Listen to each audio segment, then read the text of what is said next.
This man is Stanley, a coach and scout for the NBA team, Sixers, and had been working for 30 years. This season, the Sixers were not in their best performance, they ranked low and he needed to find a new prospect to lift the team's performance. He's been everywhere to find the best player the team needed but to no avail, his effort never met his expectations. He met a skillful player but he's addicted to drugs. He also met a tall player that claimed to be 22 but turned out to be faking his age, which was too old for his criteria. Someone also met his requirements, but the moment he played, he broke his leg and got injured. He gave up and returned to America without any signing made. In his office during a meeting, Stanley got into an argument with the team's owner child named Vince. They got different perspectives from each other about the youth prospect they were about to recruit. To secure his job, he put down his ego and let Vince win the argument. The team owner, who was also Vince's father, Rex, instead took Stanley's side and against his son. He knew his son's attitude that was egoistic and unreliable. After work, Rex asked Stanley to come with him to the team's practice court and asked why did he back down in the argument with his son before. He wondered because, in his mind, Stanley was strong-willed and would keep his principles no matter what happened. When they arrived at the basketball court, Rex told him to be the new couch assistant. Hearing that made him happy. His dream to become a couch finally came true. Before Rex left, he said to never back down for truth. In his home, Stanley told the good news to his wife and daughter. His wife, Teresa, was happy to hear that and prepared a fancy dinner for the family to celebrate it. In the evening, after taking his daughter to a school event, he intended to have a romantic night with his wife. During their trip to their house, while enjoying the music on the radio, shocking news suddenly interrupted the music. One of the legends in basketball, who was also the owner of the Sixers, was declared dead. In the funeral parlor, Stanley met a lot of basketball athletes and important figures in basketball. He then approached Rex's daughter, Kat, to show his condolences. He was still optimistic about the team's future since he thought Kat would replace his father as the owner, but she told him that she would stay as the team's manager and the owner of the team will be Vince, his brother. Hearing that, Stanley was shocked. He was afraid that his job would be much harder with Vince as his boss, since both of them never had a good relationship for long. 3 months had passed since Vince took the chairman position. While coaching the team, Stanley was asked to meet Vince in his office without any explanation. That day, Vince demoted Stanley back to his former position in the scout division. Stanley couldn't agree with the decision. He couldn't stand the last 30 years being far away from his family. He even missed 9 birthdays of his daughter. Vince arrogantly said that it was not a request but an order. He couldn't stand the argument between them and told Stanley if he could find a single youth prospect, he would give back his position as the coach assistant. Stanley knew his position and couldn't fight back but agreed with the terms and backed off. The next day, Stanley started his job back in the scouting division again and took a flight to Spain to look for a young prodigy on his list, but when he arrived, his effort was in vain since the young talent was injured and couldn't play. He was disappointed and decided to stay a night in Spain to watch a street basketball game.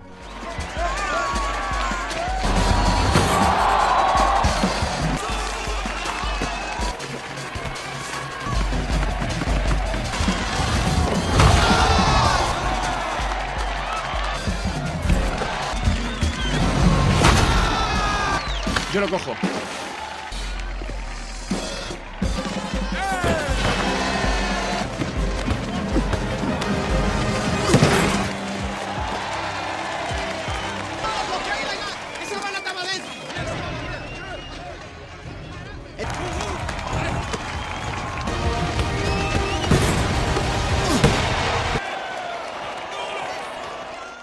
When he watched the game, he was impressed with a guy named Bo Cruz and decided to follow him to his place.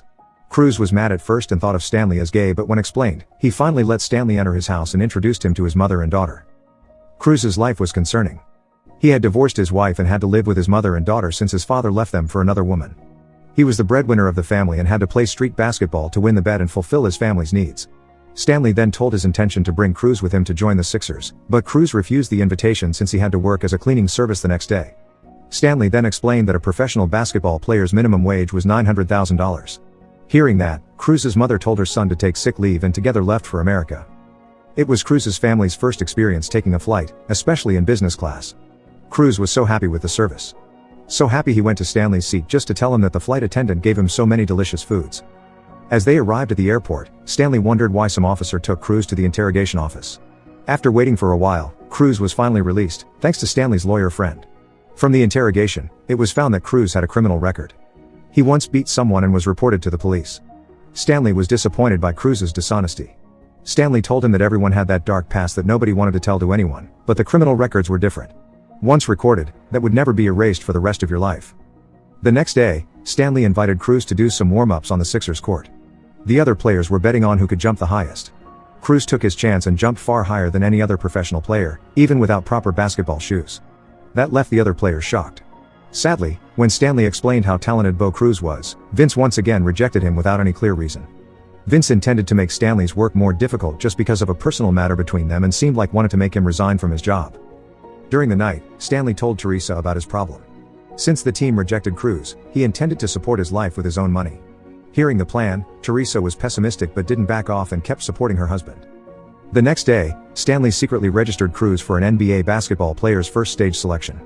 Vince was also there, registering his youth talent named Kermit. Vince realized Stanley's action and scolded him for acting without his permission and arrogantly told him that Cruz wouldn't make it and would be beaten by his talent, Kermit. After warming up, Stanley told him to show his best performance to the basketball seniors from other teams and the judges.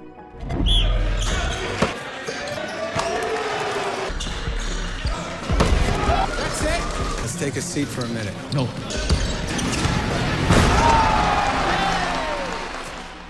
Cruz didn't make it. Stanley was disappointed with him. He played well at first but then got emotional and lost his focus on the game. Not long after, Vince and his talents appeared and provoked him. Vince told him to go search for another player that can outplay Cruz. Stanley couldn't stand Vince's attitude and shouted at him about his resignation from his job. Vince and the other Sixers laughed at his resignation and left. Inside the court, Cruz was seen down. He was stressed out with his performance that evening. Stanley approached him. He told Cruz that until now, he was forced to play basketball to fulfill his family's needs. That was not enough.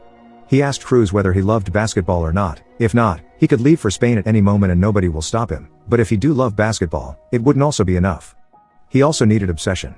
Stanley believed that the only thing that could beat a gift was an obsession and Cruz needed that. Stanley's words ignited the fire in Cruz's heart.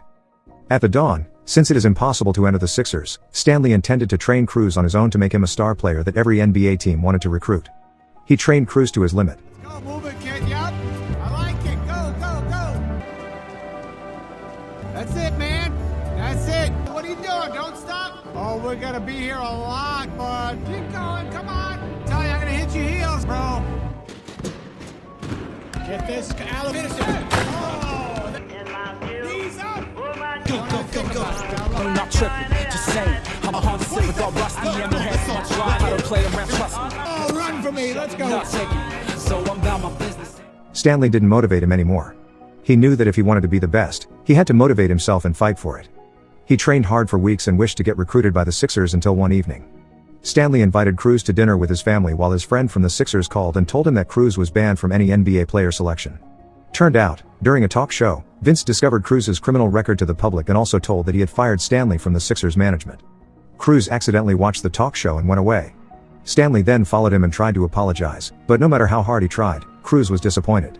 All his hard work for the past weeks was all in vain. He was banned from every NBA team. After taking Cruz to the hotel, Stanley returned to his house, and with guilt in his heart, he tried to call all his relations and colleagues to help him put Cruz's name in an NBA selection program. Sadly, nobody could help him out. In the morning, when having breakfast, Stanley's daughter had an idea. She once made a viral video about a basketball game highlight. Since no team management wanted to recruit him, she suggested introducing him via social media. She was sure that if Cruz's video went viral, any team would definitely sign him. Without any hesitation, Stanley asked one of his friends, a former NBA player, to introduce Cruz to a street basketball community and settled a challenge to beat Cruz for $1,000. The plan started. Stanley's plan was a success. Cruz went viral and many TV stations focused on his performance. Since he had so many fans, everyone forced the NBA management to let him enter the NBA player qualification. The NBA finally let Cruz enter the NBA national qualification. Something seemed off. Despite finally being able to attend the qualification, Cruz seemed sad all day. The next day, Stanley surprised Cruz by inviting Cruz's mother and daughter to America. Seeing that made Cruz's day and wiped off sadness on his face. The selection day finally came. Cruz finally met Kermit and Vince again. Cruz managed to surpass Kermit's performance in physical assessment and made the judges and other team scouts impressed. The next day was the final assessment. The players had to play to show their best performance to the judges and scouts. Cruz played very well at first until he heard his daughter shouted to support her dad. Kermit, who saw that, used the chance to provoke Cruz. Hearing Kermit talked bad about his daughter, insulted him and pushed Kermit off. Anyway, how come she ain't here?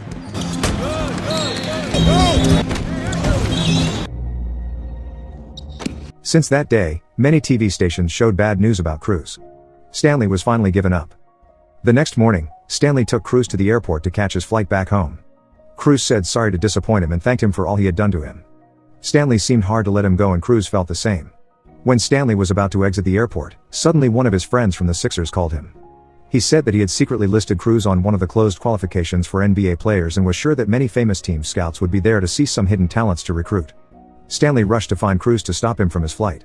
Since the selection session would be held within an hour, Stanley along with Cruz rushed to the venue and prepared for the game. At the venue, Cruz saw Kermit. He told himself to play better and focused. He said that he would play for his passion and avoid any provocation that might loosen his focus.